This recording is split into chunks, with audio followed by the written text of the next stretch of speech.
streaming. I hit this button and that button, then okay. All right, ladies and gentledems, this is the week you've all been waiting for. It's blockchain. I know you all took this class only because you wanted this lecture, right? I'm going to tell you how to get rich with crypto, and here's the trick. You don't, okay? Um, okay, I'm going to say one thing. I don't know why I didn't say this before the recording. If you want to get rich with crypto, I recommend using a pump and dump scheme to inflate your personal wealth, using that money to buy the presidency of the United States, trial ballooning tariffs, tanking the stock market, buying tons of stock, and then lifting the tariffs. That's how I would get rich with crypto. Yes, insider trading, funded by crypto. That sounds great. And actually, the United States is not the only country to have done this. Fun fact, Argentina did it too. So, um, all right, we're gonna do some background. Background is a lot like normal ground, but it's in the back. Lil Nas X made a song about it. We got the grounds all in the back, Bitcoin on the stack. I don't know. That's profits in the black. I'll come back to it. Okay. Um, and we're gonna do blocks today because you're doing lists separately, right? And lists and chains are the same thing. So background. Who remembers the 2000s, heady times, right? You were definitely all alive then, right? You can probably remember the dot-com crash. That was difficult for all of us. I remember video games got really bad for 18 months before they recovered. That's probably the only thing that has actually mattered historically from that period. But okay, so there's one important thing that happened with the dot-com crash, which is that, and I think it's hard even for me to keep up to date with like what people think about things, right? But my impression is that right now in the United States, and especially 6 months ago, or even 2 years ago before the Silicon Valley Bank collapse, there was a general high degree of confidence in Silicon Valley as technocrats. There was some thought that, hey, maybe these people would solve some social problems, right? Maybe they'd find out a way to like make money in the United States. Maybe they would find out a way to like organize the economy. Maybe they would invent new technologies. And I think every once in a while someone's like, oh, they're gonna like cure death or stop global warming, right? But there are people out there that really believe some Silicon Valley billionaire like Brian Johnson or something is going to cure death. Like they really believe that. That's something that people believe, right? And so right now, I think we're in a historically high degree of confidence in the Silicon Valley crowd. And by the Silicon Valley crowd, I mean sort of like the tech industry, but not necessarily the actual computer scientists, because all of the actual computer scientists are at Carnegie Mellon in Pittsburgh or UIUC in Urbana-Champaign in Illinois, right? So these are like slightly different people, right? These are the Harvard dropout types, right? So like Bill Gates and Zuckerberg famously both dropped out of school. They're not classical computer scientists, right? And so in the 2000s, I think something that was going on, and this might seem just like crazy to say, but I do believe this is true. People didn't want to buy stuff on the internet, right? And so, to my knowledge, every millennial I've ever spoken with, like, religiously purchases everything they own on Amazon, right? And they like, refuse to go to a store that sells the same things and pay less money, right? Um, that was not true in the 2000s. Like, people were sketched out about giving their credit card number over the phone. Not every household had a credit card, right? So we're way back in the 2000s, right? But even then, companies are starting to try and sell stuff on the internet. And I think the first thing they tried to sell on the internet is like t-shirts, right? So you're just trying to sell a t-shirt on the internet. But Amazon was a bookstore at this time, right? Things got real out of hand real quick there, right? But, okay. So in the 2000s, it starts to look like the internet is going to take off. And it did ultimately take off. Right now, the only thing that exists is the internet. But in the 2000s, there was other stuff going on in this country, right? There was still major expansions in energy, oil and gas exploration. There's still quite a bit of mining in this country. Many of these industries have sort of dried up. So .com was this small part of the economy. We're not thinking like when I think of the United States now, are like 20% transit, 20% education, 20% healthcare, 20% tech, 20% some mysterious fifth thing, right? Which is like tourism or something, right? Um, yeah, so right now, tech is a very large percentage of the economy. It was like 2% in the 2000s, right? Like IBM was a big company, but it wasn't big compared to Ford, right? But right now, Amazon is 15 times bigger than Ford or something ridiculous like that, right? So a completely different sense of scale. Okay, but even at that time, even as small and weak as Silicon Valley was, they were already trying to make their own currency because they didn't want to rely on the United States Treasury to back all of their online transactions, and that sort of makes sense. Some of you may have played mobile games where they like ask you to buy a token in that mobile game instead of paying for everything with cash, right? Everyone always wants to be holding on to your money. Something I learned recently that I didn't know is I guess at some point in time, Starbucks was the fourth biggest bank in the world because they got people to store balance on their app, right? That's the kind of thing we're talking about here. People want to hold on to your money, and every tech company wanted to become a financial services company because everyone in Silicon Valley was looking at everyone in Manhattan, and they knew that's how you become rich, right? So they started doing all this stuff, they started screwing around, and then every single website disintegrated all at once because it was realized that they were overvalued, right? Um, there had been a lot of speculation driving their valuations up. They couldn't actually produce revenue at the rates they'd been promising investors. Investors got skittish, pulled out all of the money, and much of the internet contracted by as much as 80%, right? Um, Something else very interesting happened in this time frame, which is that overwhelmingly, all of these .com servers, people were still accessing them from personal computers running Microsoft Windows, so everyone still had their own computer, and their computer was powerful enough to do all of the tasks they wanted to do. They were still using Excel locally, they were still storing things locally. Not much stuff was on the internet yet. It was hard to move images across the internet, even in these days. And one other thing happened that I think is pretty important, which is that when this .com crash happened and the valuations of Silicon Valley deflated by 80%, the housing market in Silicon Valley did not crash. And that was a big problem in 2008. In 2008, on the other side of the country, in Manhattan, Wall Street, I think of them, right? But mostly Bear Stearns and their coalitions. They cruised right through the .com crash, no problem, because the .com crash sort of looked like a regional financial crash, right? It looked like this was a problem that affected California and the small tech sector portion of the economy, right? And everyone was feeling fine and dandy about this, and Wall Street was printing money like crazy. And then in 2007, someone noticed that none of the money was real. They tried to pull money out of banks that didn't actually have money in it. This is the same thing that happened to Silicon Valley Bank most recently. And we entered the Great Recession. It's interesting to think about the Great Recession historically because it is worse than every other recession, but it is definitely not as bad as the least bad depression, right? So it is this sort of intermediate thing. I would argue the United States economy has not yet recovered from the Great Recession. Wages are still, 4 to 6% lower than you would expect at the rate prior to 2008 if you just continued that progress. I think there are not as many jobs in our field as I would have expected there to be if this recession hadn't gone forward. And most importantly, while the dot-com crash was something real that affected Silicon Valley, it was predominantly caused by stock prices. This one also caused by Wall Street. Both of these two crises reduced United States investment in the tech sector.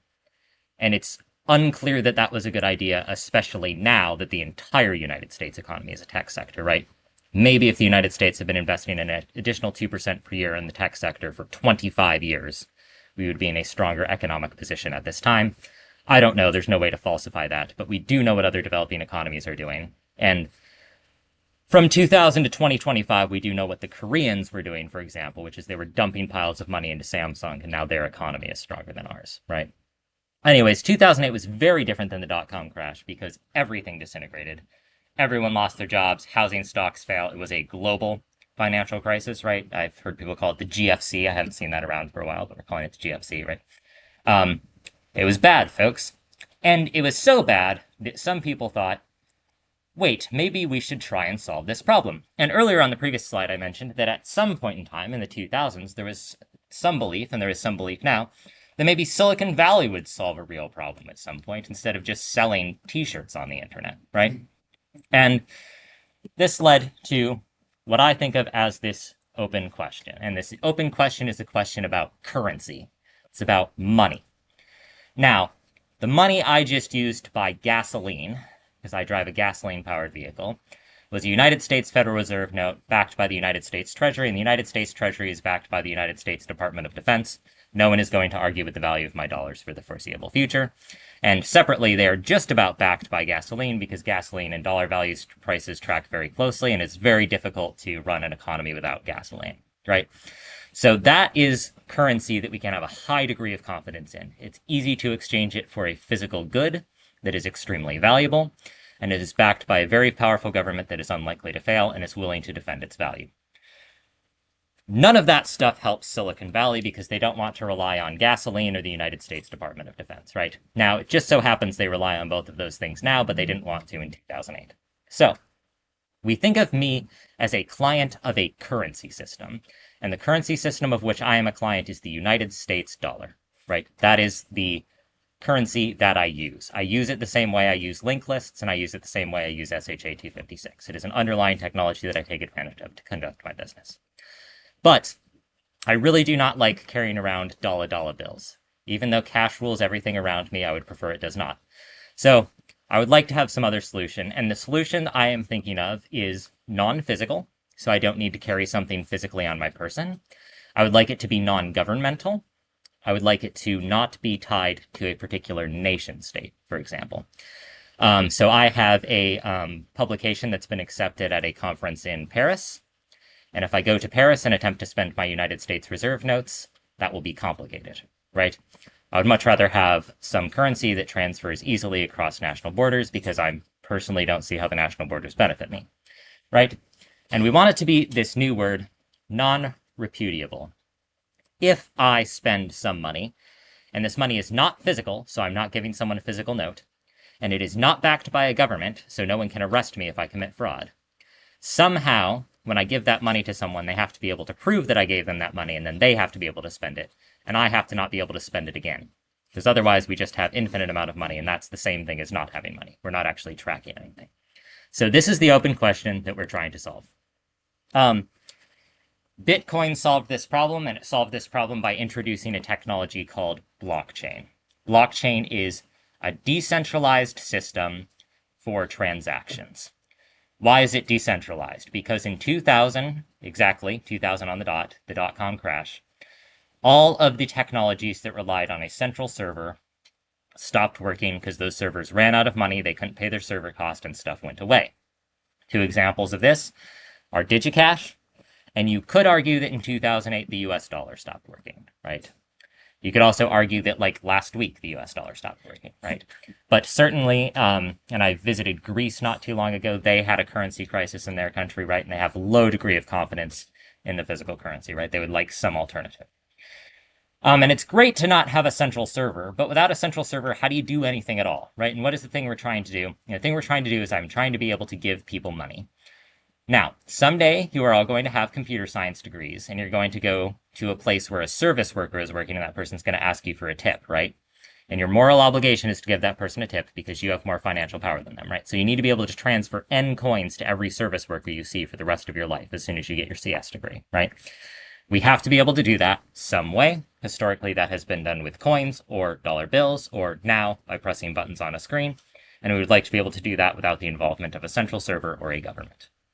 Okay, so what does Bitcoin do? We're going to focus on the technology in a bit, but first we're going to describe the goals.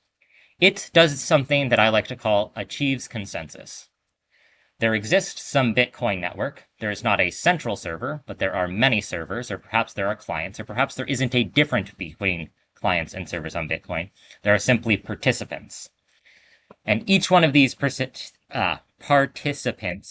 comes to the same conclusion about which transactions have taken place as one another, and it is very, very difficult to lie about something that has already happened. It is not impossible. It is very, very difficult. And separately, it is very, very difficult to spend money you do not have. So these are the two things that are hard to do.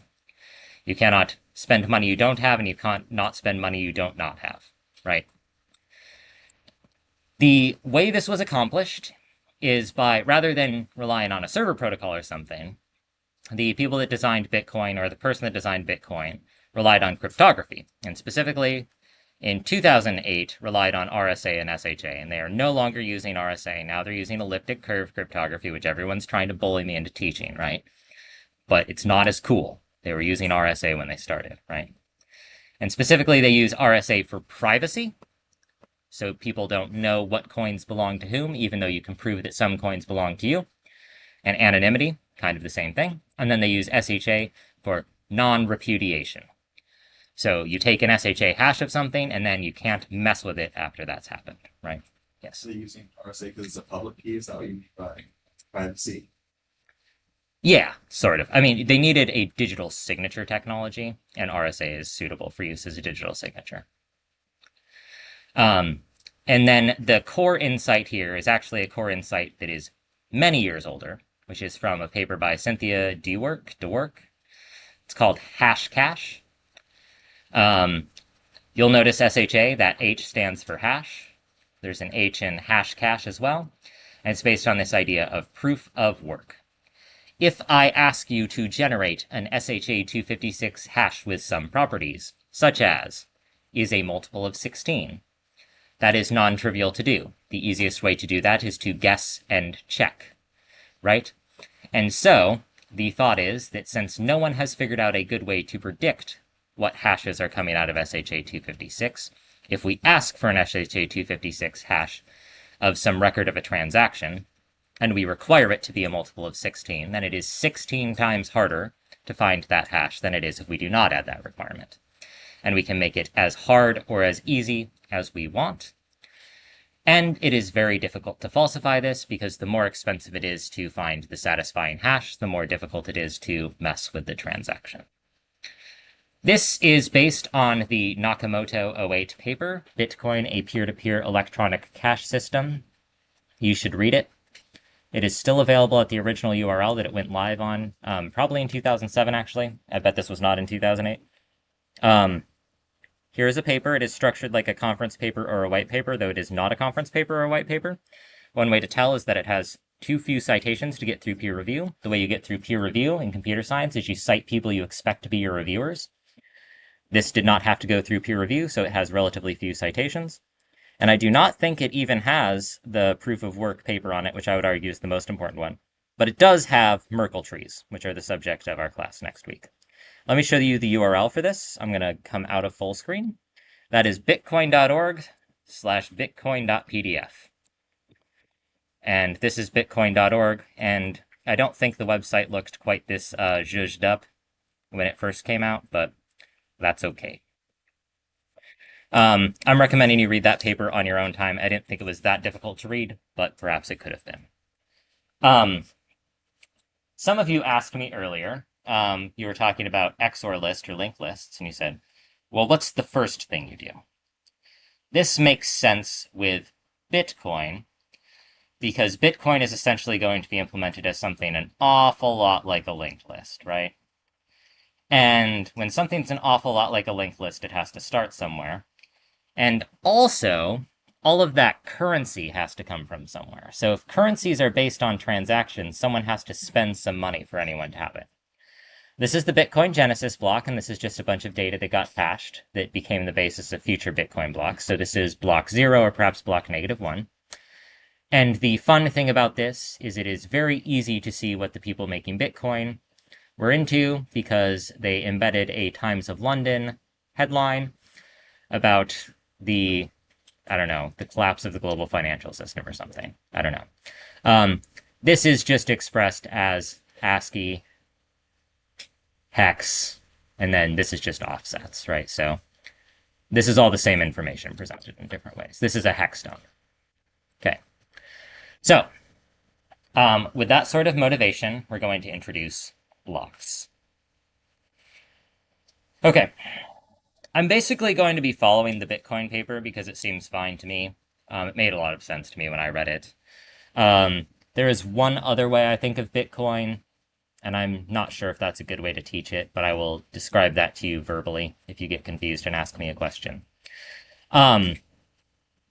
What do I think Bitcoin does? I mean, that's an exact quote, but We're thinking a lot about double spending. We're thinking a lot about peer-to-peer. And we're thinking a lot about timestamps. When I first learned Bitcoin, I actually learned it in a class called Advanced Networking, where instead of the first 8 weeks of the class being introducing cryptography, the first 8 weeks of the class were introducing how blasted hard it is to get two computers to agree on what time it is, right? I recently got a new Garmin watch that I'm unwilling to connect to a GPS satellite because then the government will know where I am, right?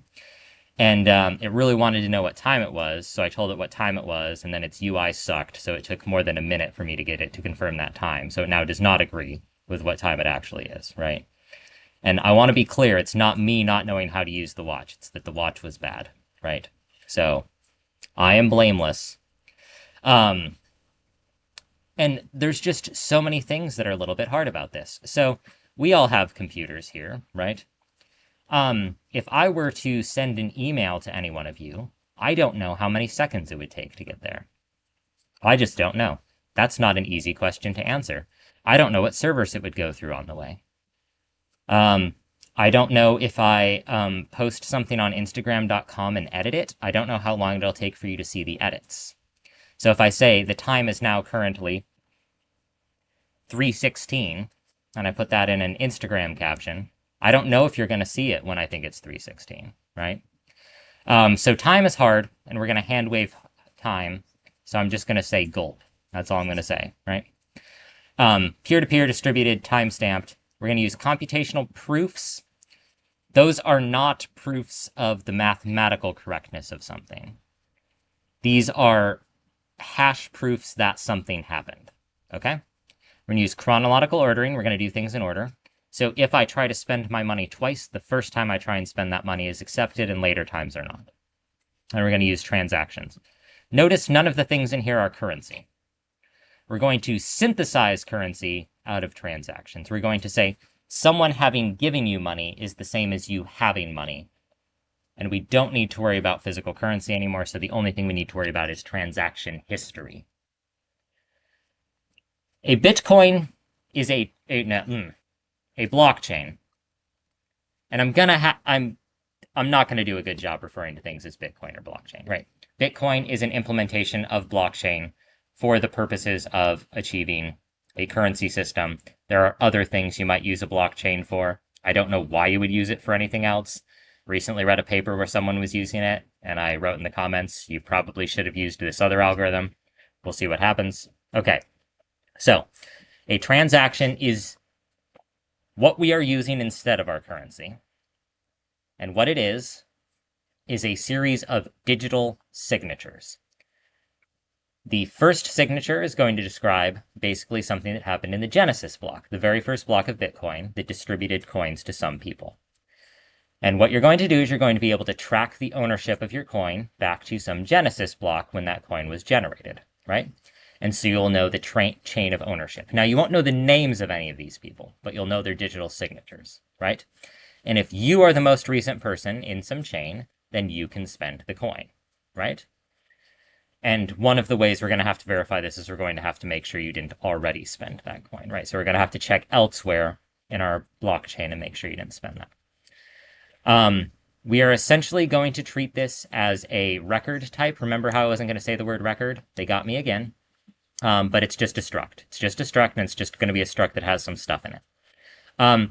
My intention was not to have you implement transactions this term because there's like no graceful way to do it. But it's easy enough to say I have a spender and a receiver and an amount. That's all you need to write down.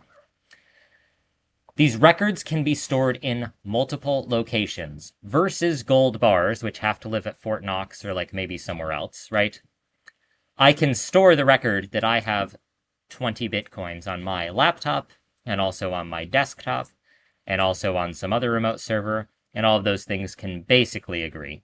Now, if I spend those coins somewhere, it will take a while for them all to agree again, but nevertheless, this means that currency can't disappear unless the entire network disappears. This might be very appealing to you after the global financial crisis, right? Records can be produced by anyone. There is no minting authority. I grew up in Colorado, and in Denver, Colorado is one of 2 or 3 mints in the United States. I think there's 2 active ones, one in Denver and one in Philadelphia. And so every coin currently in circulation is minted at either this small facility in Denver or a small facility in Philadelphia. That's a weird way to do things, right?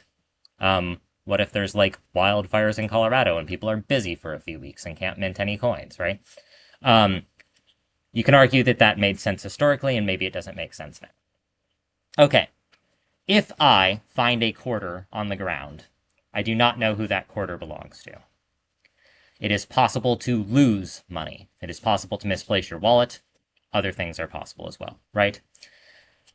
With Bitcoin, because the Bitcoin is not a physical coin that you can lose or misplace, or in fact that anyone can lose or misplace, right? It's just something on a server somewhere. It is a list of a chain of ownership. So if some chain of ownership says you have the coin, then you have that coin until you spend it, regardless of how many computers you lose. Now, you do have to be able to demonstrate that coin belongs to you, so people do still lose Bitcoins, and I'm estimating that probably most Bitcoins are lost. But nevertheless, in theory, you can take steps to make sure you don't misplace your Bitcoins, right? A transaction, and Bitcoin does this a little bit more complexly than is strictly necessary. They allow multiple spenders and multiple receivers on the same transaction, right? But let's read these words carefully. Okay. So there is a hash of some previous transaction. Okay? And there is also the public key of the next owner. Right? Okay.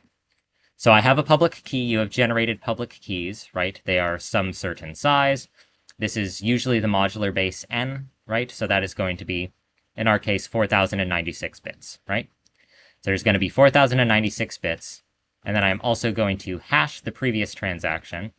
That's going to be SHA-256, which is 256 bits, right? So we're going to put those two things together, and I'm going to digitally sign that. We have not introduced the term of digitally signing yet, but basically I'm going to encrypt it with my private key and release it publicly. Then other people will be able to decrypt it and see that it's what I said. So how does this work? Me and my N friends own, why does that say owners? We own M coins. Oh, we are the owners of, is what I meant to say. We all have public keys because you're required to have a public key to interact with the crypto system. I'm going to transfer those coins to P new owners, NM skip O P, and I'm going to write this down, and then I'm going to throw it onto the blockchain. Okay, so how are we going to do this? So first, when I submit such a request, someone, and this is going to be every single Bitcoin server, every single Bitcoin participant, is going to verify that the coins belong to me. They're going to verify that I am the most recent owner in a chain of ownership. And then they're going to allow me to transfer them, if I prove it's me. So I'm going to write down the details, SHA-256 hash the message, RSA encrypt with my private key. Now, we have always used public keys to encrypt. Why have we done that? We've done that based on our motivating example, that we were using this for public key cryptography. Public key cryptography and digital signatures have different goals, so we use different technologies. But we can use RSA key generation for both of them. If I wish to communicate a secret to someone securely over the internet, I encrypt it with their public key, I send it to them, and they decrypt it with their private key. That's not what we're trying to do here. We're not trying to keep things secret. We're trying to determine who has something. So instead, I will encrypt something with my private key, which only I could have encrypted. And then anyone who sees it can decrypt that same information with my public key, which they can see, and see that it's what I said it is, right? So this is a way for me to say something that no one else can say, right? Then I'm going to release the hash and the ciphertext. What does this mean? Okay, so when I digitally sign something, I encrypt it with my private key. I also compute the hash of the original message. Then when someone decrypts the ciphertext, they can hash that again and see that the two hashes align. And that's the way that they can be confident that what they unencrypted is something I said, right? Because no one else can know the hash of the thing that's going to unencrypt to unless they were the ones to encrypt it. Okay. We're also going to verify. We're going to trust but verify. If you're a member of the Bitcoin community or servers or whatever, what you're going to do is you're going to decrypt the ciphertext. How tired was I when I wrote this? Hashes These the decrypt is spelled wrong. This is interesting. I reviewed these slides yesterday and I didn't see a single problem with them. Um anyways, this is what it looks like. This is so small, it's so hard to see this. Can I open this? Make it, can I embiggen it? Not really. Okay. Okay. Actually, can you see that okay on the screen? Okay. So step one, we have an unencrypted transaction. That's Calvin allegedly pays CD Public 400 trillion Bitcoin, right? Which is how many Bitcoins I would like. We treat that as the message and we encrypt it with my private key. So it's my transaction and my private key. That produces some ciphertext, which is M to the E, which is, in this case, the private key is the encryptor, mod N. Do I? Oh, look at this. By golly. This is why you should always read ahead. Okay. Unencrypted transaction. And no, we've got, oh, what's this? Where's that going? Oh, where's it going? Oh, it's going somewhere else. Okay. Right. So we're going to encrypt, and we're going to have some encrypted transaction. Okay. This encrypted transaction is what's going on the blockchain, right? Which is really, it's just getting sent everywhere on Earth, right? It is unsecret. It is published. Okay. Now, this encrypted transaction is going to be seen by other people. Well, not other people, other Bitcoin owners, right? So are they people? No, it's up to you, right? Okay. They know my public key because I told everyone my public key because I have to tell them my public key to participate in the crypto system, right? So they look at the encrypted transaction. They treat it as a ciphertext with my public key. They raise the ciphertext to the power of my public key, which is currently the decryptor. So I've called it D, and take it mod N, and they know what N is because it's part of the public key. And then what comes out of there is a decrypted transaction, right? Then what do we do? Well, of course, we have the original transaction, and we have the decrypted transaction. So we throw both of them through SHA-256, and we see if they hash to the same thing, right? Now, separately, I've already published this hash, right? So I published this hash, the transaction digest, and I published this encrypted transaction. And only I could have made an encrypted transaction that has a satisfying hash that can survive this process of being decrypted, then hashed.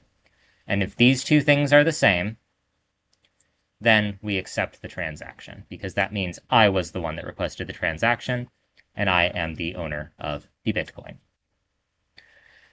I just did this really quick. All of my stuff is located in crypto/big RSA. I just made everything. I did key generation.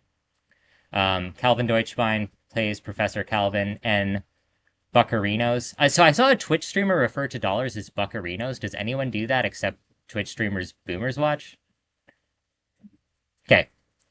I can never tell how old I am, but I've noticed all of the Twitch streamers I watch are starting to, like, lose hair and go gray. Which I'm also doing.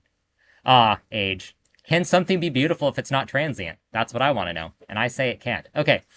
And I'm not just saying that because I'm a boomer. Okay. So I'm going to transfer myself some buccarinos. This is my home persona to my work persona. So oftentimes my home persona, which is responsible for my banking, transfers my work persona a couple dollars for a little treat, right?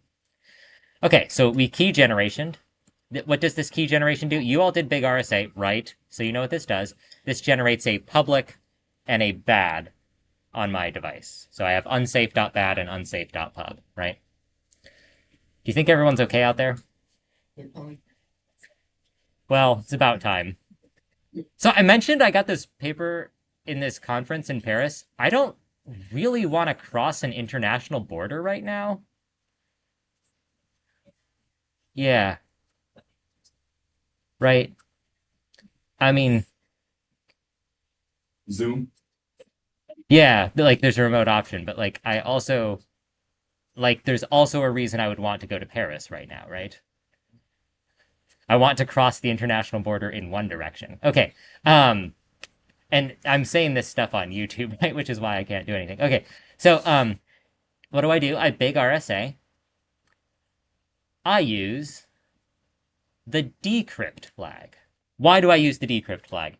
In my implementation of big RSA, using the decrypt flag signals my big RSA to do this sort of modular exponentiation using the private key. That's how I programmed it, right? So I'm essentially going to decrypt this message. I'm going to treat this message as if it's a ciphertext, and I'm going to store it in an output ciphertext, right? We're using the D flag as we sign with the private key. Wow, I have no manual dexterity. Look at this. I'm completely in shambles right now. Okay. Okay. This is going to give me some bits, and in particular, it's going to give me these bits. These aren't particularly good-looking bits. If I really wanted to look at these bits, I would either hex dump them or base 64 them, right? You know how to do both of those things, right? Right? We know how to do both of those things. Wait, how do you exit Python? Do I have anything I can base 64? Right, so this is easy to read, right? And then if we contrast that to, like, this looks like a mess, right? And then we can also hex dump. Really? Is it not called hex dump? Real?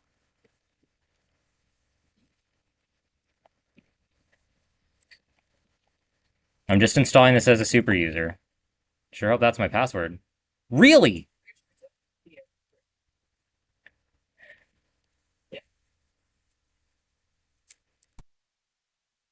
Okay, and this is what a hex dump looks like. Oh, hey, that's what the Bitcoin Genesis block looked like. Remember? Remember? Mm-hmm. Oh, we got some good stuff in here. We've got a disco. We've got a gammon. I think. Wait, were there some W's? Dummies? Yeah, good old dummies. There's a lot of zeros in here. I have a lot of questions about GCC right now.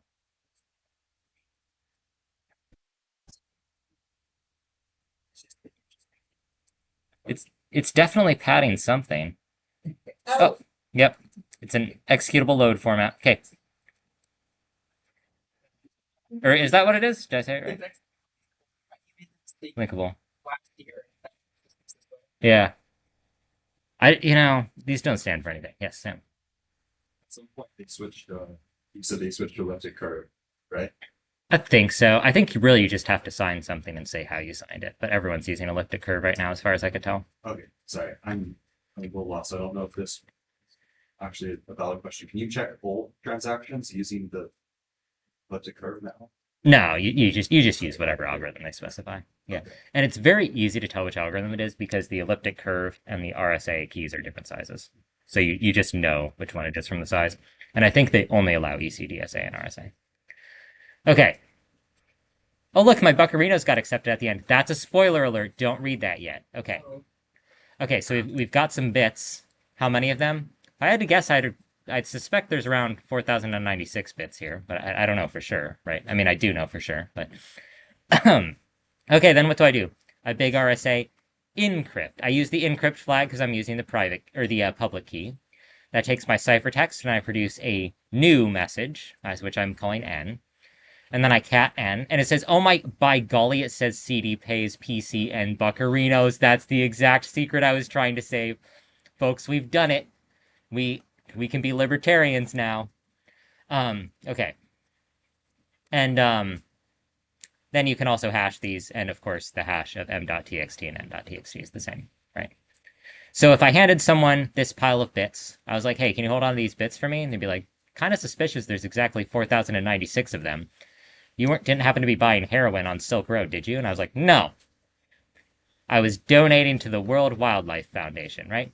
And I'm like, also, can you hold on to these 256 bits for me, please? And they're like, sure, but this is really looking an awful lot like a digitally signed transaction for illegal substances on the dark web. And be like, nope. It's a donation to Planned Parenthood. Okay. Which also you might have to do on the dark web. Okay, never mind. Sorry. Strike that one from the record. Okay. Wait a minute. What stops this from happening? I don't know. Okay. So, we have to deal with the double count problem. The double count problem is I pay myself infinity Buccarinos. And boy, howdy, would I love infinity Buccarinos. I would have so many oat milk mochas. I would swim in a pool of oat milk mocha. I would probably become an oat milk mocha. I would transmute my essence, right? Mind, body, deep down inside, I am an oat milk mocha. Okay. Um, and so this is prevented with physical currency using this little thing called felonies. Has anyone in here ever committed a felony? That's right. No, you haven't. Never admit it. Okay? Right? I'm not a lawyer. I've been saying I'm not a lawyer a lot lately. That's probably a sign I should get a lawyer. Okay. So, um, banks have a finite amount of money. So Bitcoin needs to have a finite amount of money. I would argue that having currency isn't particularly useful if there's infinite of it because we use currency as a way to solve the problem of how to distribute resources. And resources are finite, right? So money is kind of only particularly interesting if we have a finite amount of it. So we're going to avoid the double count problem. Okay. Some of you may have heard of this other coin called physical coin. I thought that was clever. I do seem to be less funny this week. Okay. Um, maybe I'm lower energy. Am I lower energy? Maybe you are. Are you all tired because it's the end of the term? Yes. Okay, I won't overthink it then. Yeah. I'm also tired because it's the end of the term, so maybe we should just be patient with each other. But there was like a disgusting number of typos on that one slide. Like that was revolting. And I have to present it again tonight. I probably don't have time to edit it. Okay. Um so you okay, when I made these slides, there hadn't been a bank run in the last 2 weeks, so it's kind of in poor taste now. But in the olden days, all of your money was stored in doubloons at the local bankaroony in your small town in the old west. I don't know. I'm reaching here, right? Okay. And there can be a finite number of doubloons, and the bank can only stay in business if they can give out mortgages, which means they can't hold on to every single doubloon at the time. Is a doubloon a name of a coin? Is that like a piratey coin name? Yeah, I feel like Doubloon? yeah, more like the balloon, not like the Doubloon! I like doubloon better. Doubloon. Doubloon. I think I'm gonna keep saying it now. I kind of like it. Okay, so you got your doubloons. That sounds more fake. Sounds more fake when I say it. Okay, so you got your doubloons. I don't know if I can do it. Okay, you've got your coins. Okay, we have coins. The bank's responsible for holding onto your coins, but they sort of assume you're not going to ask to get all of your coins back at once without warning one day, right? So they're hanging on to these coins and they're like, I should give these coins to my buddy who's trying to start a small business doing cybercrime, which is which is what all of the bitcoins are used for. You're like, my buddy sells ransomware. I've got this other buddy that like traffics weapons that aren't technically illegal to move across international borders.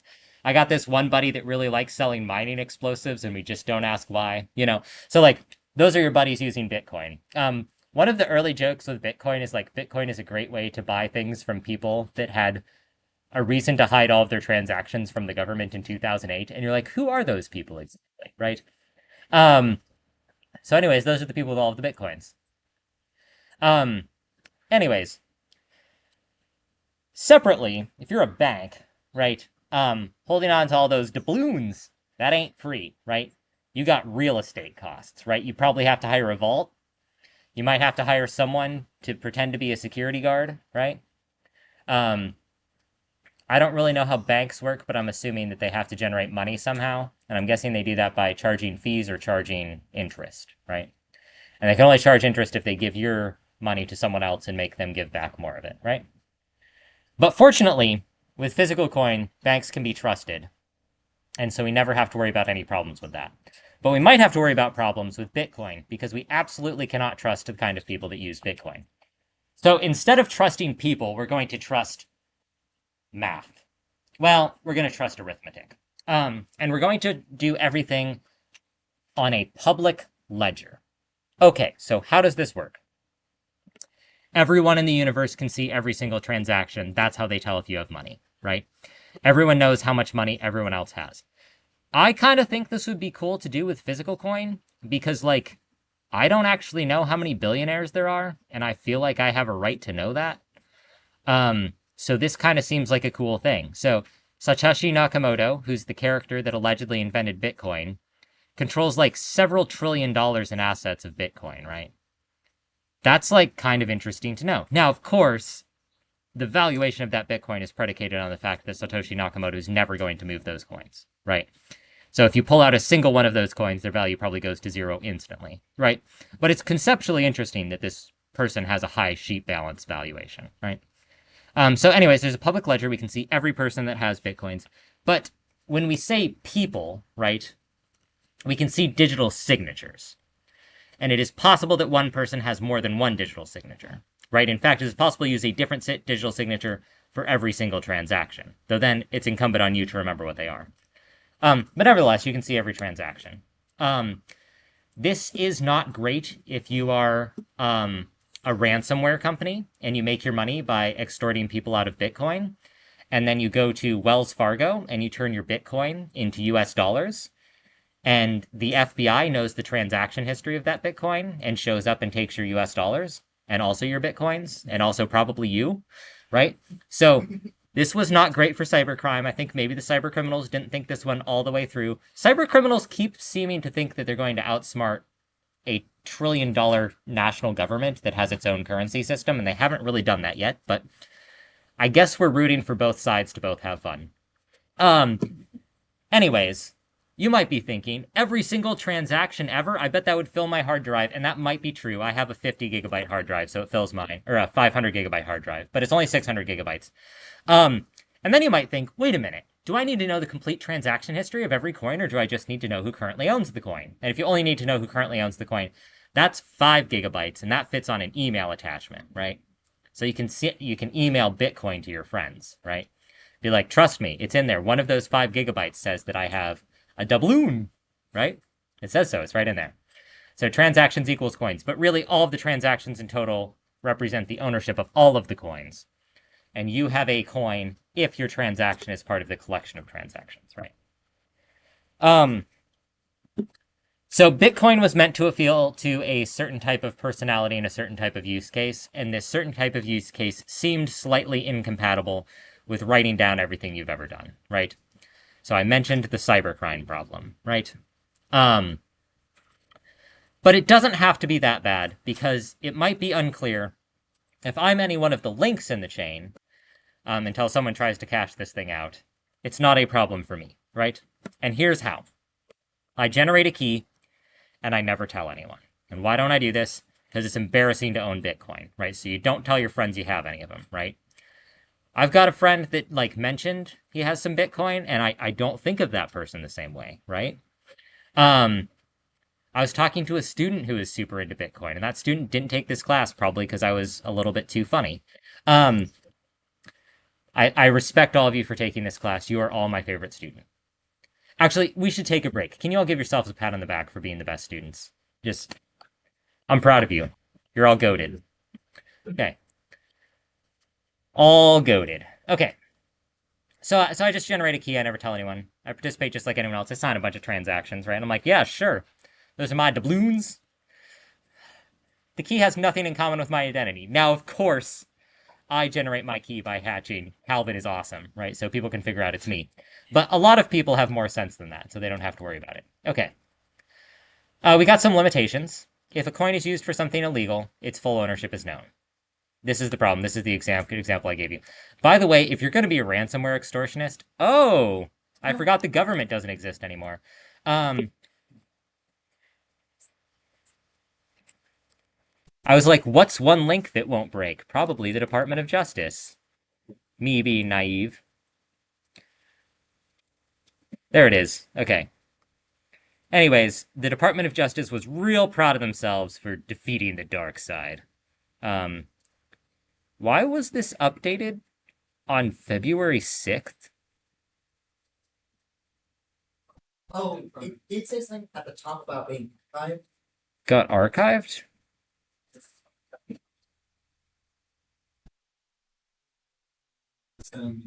Like the I'm gonna send him an email.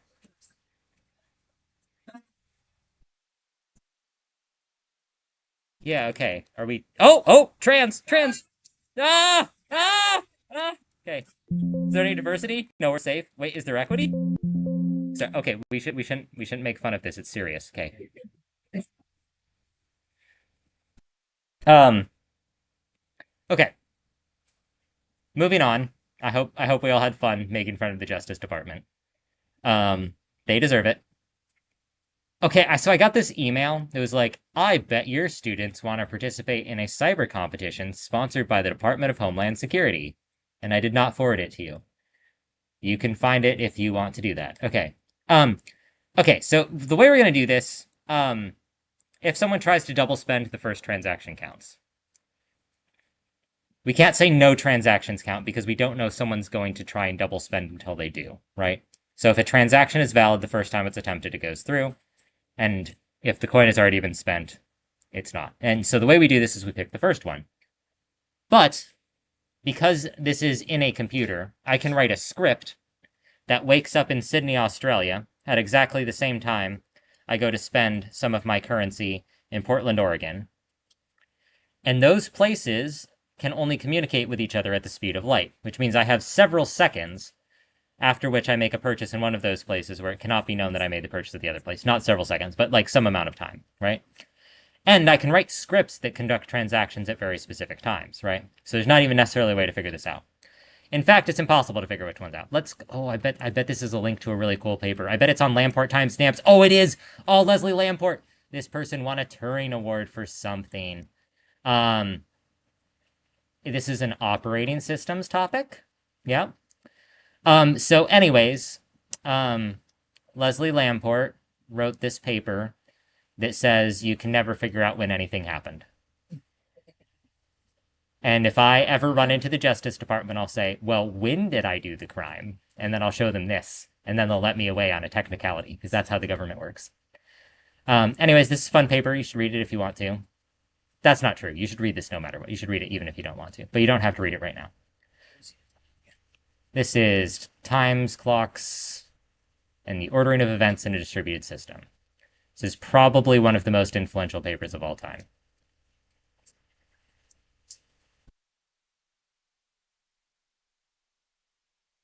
Let's see how many citations this thing has. 15,000. Let's go. Oh, yeah. See, Turing Award. Okay. Came out in 1978. Good year. And can anyone name anything else good that happened in 1978? Reagan wasn't president yet. That was an easy one. Come on, keep up. Okay. Someone was born? Shout out dads. Okay.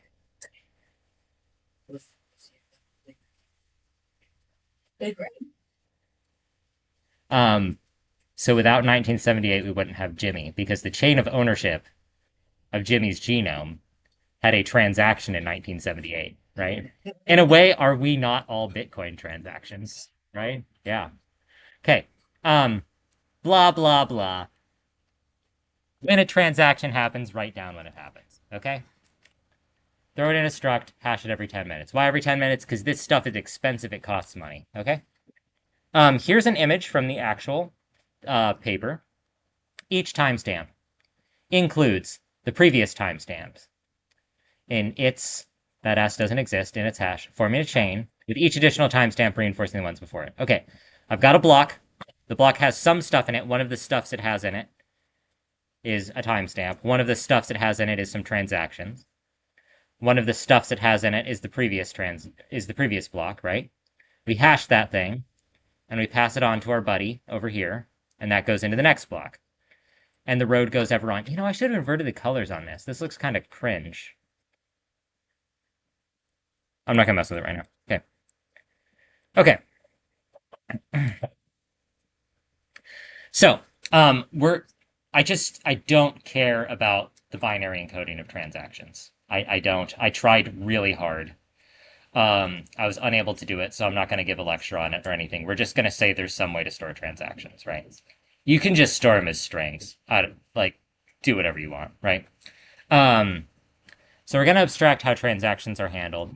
In a future week, we're going to have Merkle trees. Then they're going to be awesome. We are going to put blind faith in times.h as a way to find timestamps. So we're just going to assume the correctness of times.h.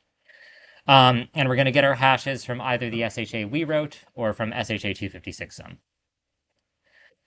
Here is an example of one way to implement a Bitcoin block.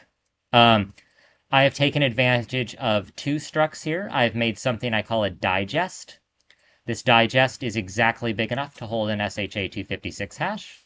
And I did it using 32 Ts, but I thought about doing it with characters or something else, right? And so the blockchain struct contains what?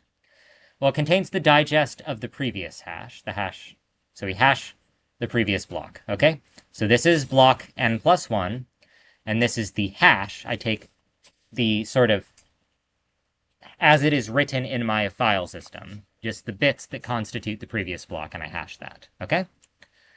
Then I'm also going to take the hash of the transaction tree, and we are hand-waving the transaction tree, but this is the stuff that says who gets the buccarinos, right? We could just as easily call it the buccarinos tree instead of the transaction tree, right? We could call it the doubloons tree. I feel like there's not a way to say doubloons without emphasis. Like you gotta commit to it. Doubloon! Okay. Okay. So I have two hashes inside my blockchain. I told you this is going to have cryptography in it. You didn't believe me. I saw you. You were like, I think Calvin's making that up, but I wasn't. It's true. It's going to have a timestamp. What is the type of timestamp? Isn't this great? There's something called time t. We just get to use it. We don't have to think about it at all. You just include times.h and it's there. I think it's just like a float or something, but they're backwards compatible if you call them time t, right? I'm going to call this time s for timestamp, right?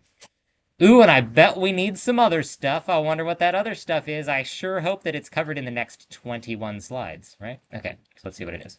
I'll have to look at what time it is. Okay. Okay. So, we have evidence of past transactions. All we have to do is make sure there isn't two spends in one block, and there isn't a spend that contradicts a previous spend. That's all we have to do. With no central server, though, what is authoritative? Well, that's a great question. So, how are we going to do this? First spend is authoritative. If we don't know the first spend, you just pick one, right? Blocks are expensive to forge, and this is Bitcoin mining. You've all heard of Bitcoin mining, right? It's where you compute a bunch of SHA-256 hashes, and you keep trying to compute them until one of them has a bunch of leading zeros, right? And it is really hard to compute SHA-256 hashes with leading zeros because you don't know what to do to cause there to be leading zeros. You don't know what to hash to have certain properties, right? So you just have to keep fiddling with bits and trying over and over again. There's no known shortcut, and as soon as there's a shortcut, Bitcoin explodes. Okay, so we're going to make a block, except we're also going to add something in it called the nonce, which is the number that's used once, and like maybe also a bad word I'm not supposed to use, I don't remember. Okay, so this is the number that's used once. It is the fourth field, and the previous fields are the hash of the previous block, the hash of the transaction tree, and the timestamp. And then we're going to pick an arbitrary number. We're going to loop. We're going to be loopy. Well, the hash of the block doesn't have some, I think I say trailing here because I find that easier. I think the Bitcoin paper says leading zeros. Let's just check.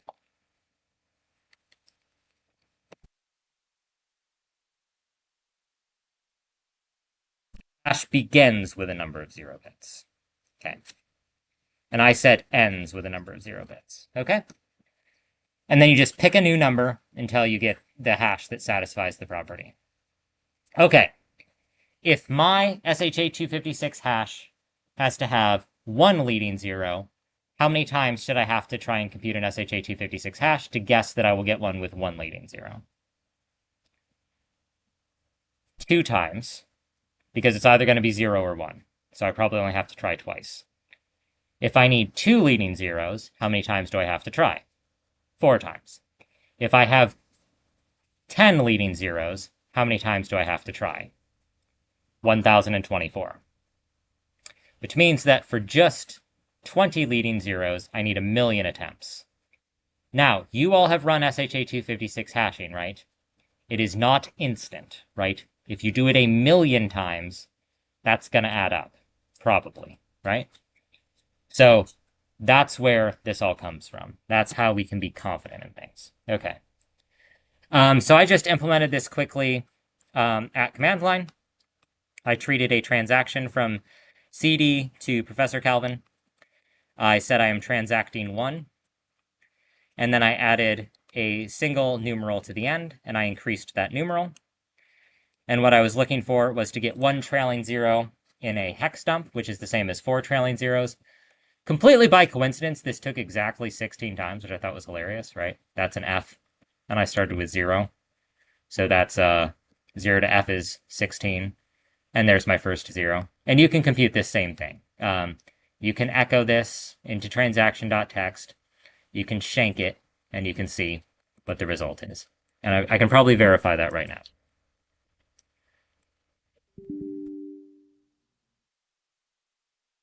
Oh, this doesn't have the solutions in it, does it?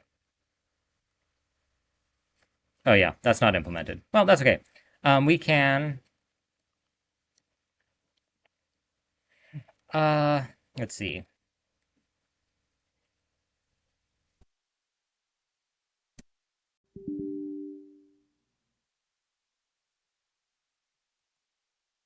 Oh, look, it doesn't have a trailing 0. Oh, look, it does have a trailing 0. Oh, I bet if I, like, pick some other number, it won't have a trailing 0. Oh, this is fun. Is everyone having fun? This was mandatory fun, so I hope you're having fun there. Okay, so relatively easy. Bitcoin has difficulty scaling. It's just like real life, where when you do things that are harder, people give you harder jobs, right? Every binary trailing 0 is twice as hard. Every hex trailing 0 is 16 times as hard. Exponential scaling. So 16 times 16 is bigger than 16 plus 16, right? Bitcoin scales its difficulty dynamically, attempting to have 1 block per 10 minutes across all current active Bitcoin miners. Now, the other day, actually today, I went to buy some running shorts at REI because I've decided to become a runner. I don't know why I did this. But I had to spend money, my least favorite thing, right? And so I spent some money on these running shorts. And I tapped my card, and then I waited exactly 10 minutes. The next Bitcoin block processed, and then the cashier said, thank you. No, that's not what happened, right? We don't usually wait 10 minutes for transactions, right? Imagine no one would ever go to a coffee shop ever again if it took 10 minutes to complete a transaction. That would be like waiting for a pour over during rush hour. Everyone would instantly go out of business. So Bitcoin is basically a solution to the bank transfer problem, where oftentimes, for like one time I had to wire 5 digits of currency into the Middle East, and you had to wait like a day to make sure the transaction went through, right? And there were 2 reasons you had to wait for a day. The banks there and here are not open at the same time. And also, this little thing called the United States federal government likes to inspect those transactions, right? So anyways, that took a day. But with Bitcoin, it would only take 10 minutes. That's the problem we're solving. You do not use Bitcoin at Starbucks. You use Bitcoin to transfer money to other governments or whatever. What was I doing? Oh, I was buying jewelry. That's pretty innocuous. Okay. All right. We're going to quote Satoshi Nakamoto, the character that wrote the Bitcoin paper. Do I think Satoshi Nakamoto is a real person that actually exists? No, personally, I think Bitcoin was developed by the NSA and is probably still doing what the NSA wanted it to do. And the reason I think this is that it was developed on a Microsoft Windows computer, which I can only imagine someone in the United States government doing. And all of the commits to the repository were at work hours on the East Coast of the United States, right? So if you add up the people that probably knew enough about cryptography to invent this thing that were working on a Microsoft computer on the East Coast of the United States, that is quite likely to be someone that worked at the NSA or at like Hopkins or something like that, right? And probably not too many people worked on it. The code base isn't that big, but it would probably be hard to come up with this without talking to anyone else that understands cryptography, right? So Satoshi Nakamoto claims, I think falsely, that proof of work is 1 CPU, 1 vote. This is in 2008. This is before people started mining Bitcoin on GPUs, which happened in 2014, right? So the thought was, in 2008, after the dot-com boom, everyone was still working on their own physical devices, right?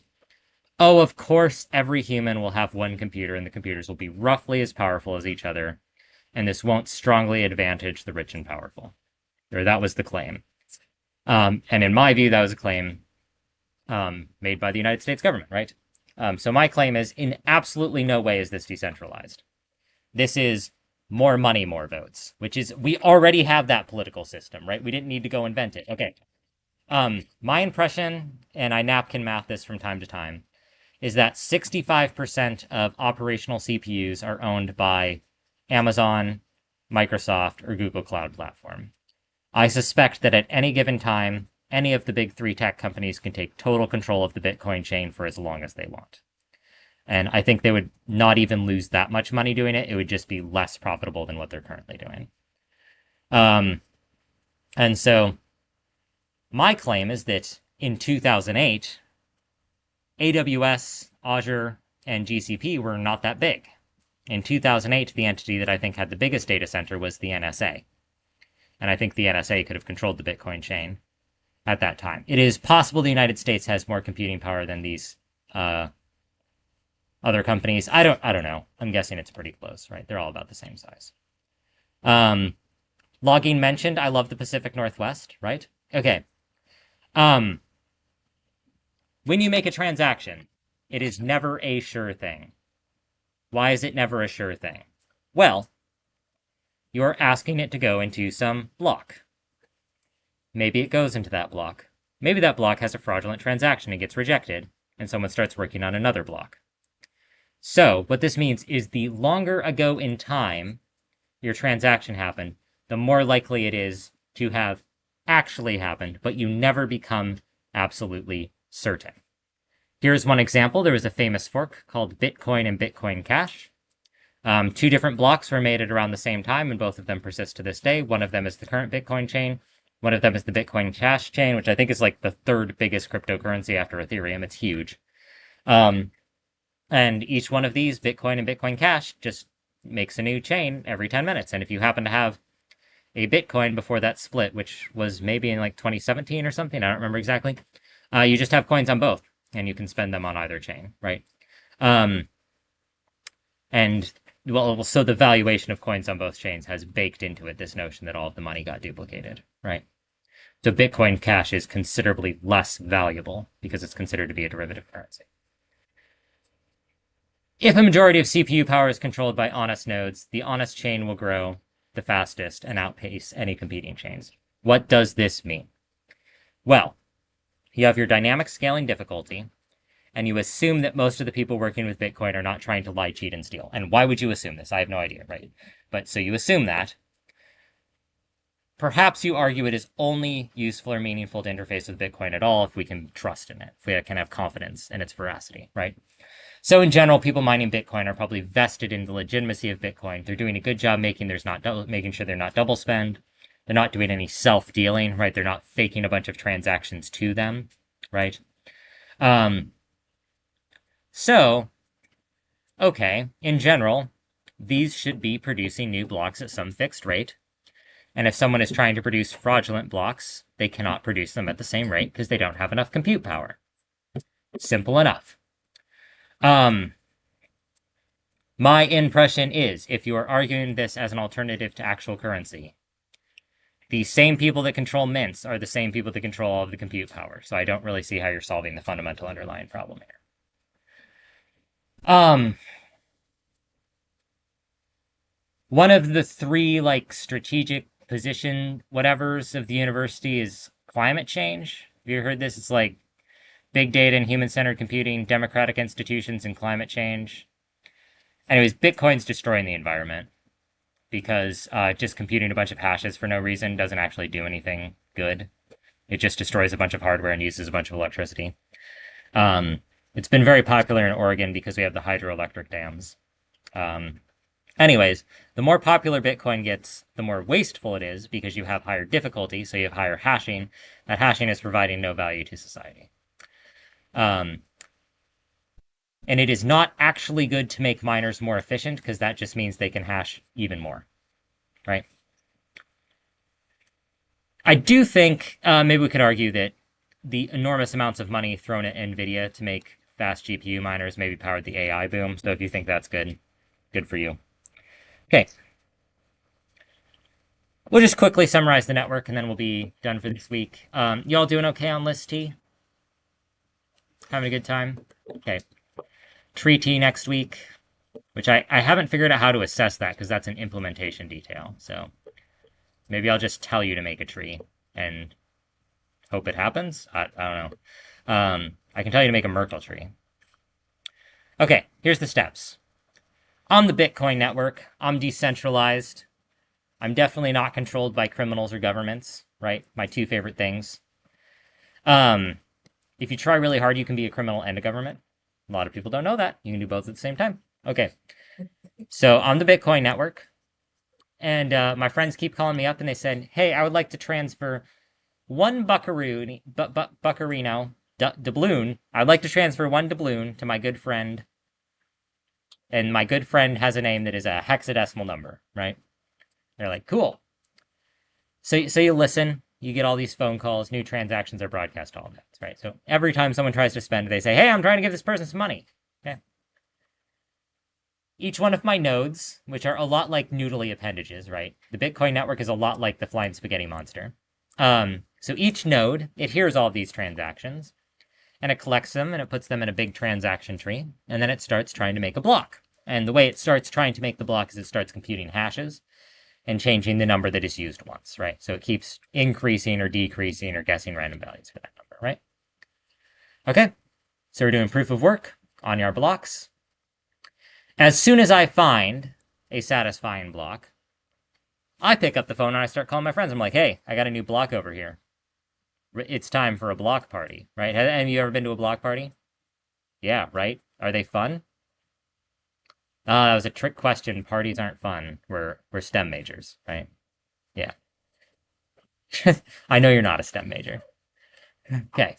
It's okay not to be a STEM major. I majored in the languages. I majored in computer science. Okay. That's a humanity. Okay. Okay, so I call up my friends. I'm like, hey, it's a block party. Get hype. Okay. And then they look at my block and they're like, it appears there's no double spending in this block, and it appears no one spends any coins they don't have. So I guess this party is going to go all night long, which is, I think, what parties do, according to pop music, right? Never having been to a party, I don't know what they're like. And so then all of my friends, they go home from the party, and what do they start doing? They start listening to new transactions and start doing proof of work. And so we have a party every 10 minutes, okay?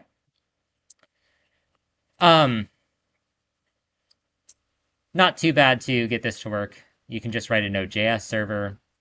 It's built into npm. I don't know if you all use Node. Do any of you use Node for anything? Okay, don't use Node then. I don't care what you do. Okay, Bitcoin Core is probably in C++.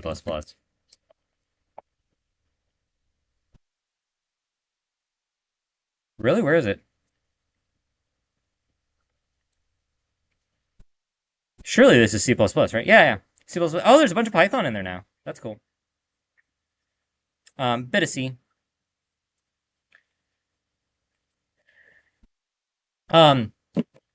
Okay. I know what you're thinking. You're thinking, now I know how to mine Bitcoins, which you don't. Don't do that. You lose money mining Bitcoins unless you're on a dedicated mining rig and you're not paying for your electricity, right? Okay. Here is an example of a Bitcoin satisfying message relay server that is implements. There's a result from Nancy Lynch on the impossibility of distributed consensus, and this was the model. So here's just like an example of a Node.js server. And that's essentially what is running on every Bitcoin node. It's just listening for people to say things, okay? You're collecting all of the transactions and you're throwing them in tree H, right? Then you're going to do a bunch of hashes. Yeah. You hash a bunch. You hash millions and millions of times. Probably trillions now. Bitcoin difficulty. I'm assuming this is correct. That is... I don't know what 121.5078T means.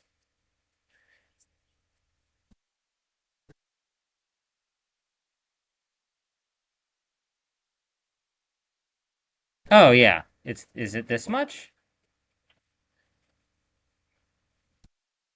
What's that in base 2? Really? That's how... I do not like Python. Do you see that?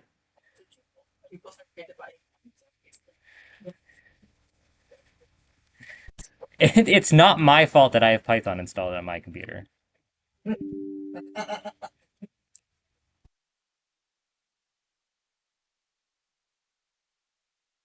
Okay, so 47 leading bits.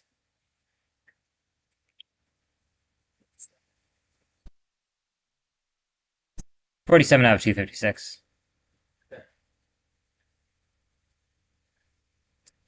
Okay. Okay. We're done. We're done hashing. Then we broadcast. You do not know that you have successfully, at high probability, spent until you see it appearing in a hashed block, right? So it can't be the current block. And then you accept, or the other nodes accept. And the way to tell if the network accepts something is if a majority of nodes accept it. And the way to tell if a majority of nodes accept something is if it has a block placed after it, right? So you never really know for sure. You just get more and more confident over time as the Bitcoin chain gets longer and longer, and there's more and more blocks after your transaction. And then the last stage is expression. You express the acceptance in this way. So block n-2 is known accepted. Block n-1, previous block, is likely to be accepted, but there may be other candidates. And n is currently being mined. So what can happen at any time is if n-2 is accepted, someone else creates another n-1, mines that successfully, creates another n, mines that, and then you're no longer on the longest chain. Okay, so I call this broadcast, collect, work mine, broadcast, accept, and express. And that's Bitcoin. Make a block, put it in a list, bam, blockchain, lists that can't lie. Cool. It's raining, and I'm worried about traffic, so I was going to head up to Portland. Come talk to me quickly if you have any questions, otherwise you get 10 minutes back. Congratulations on being cryptocurrency.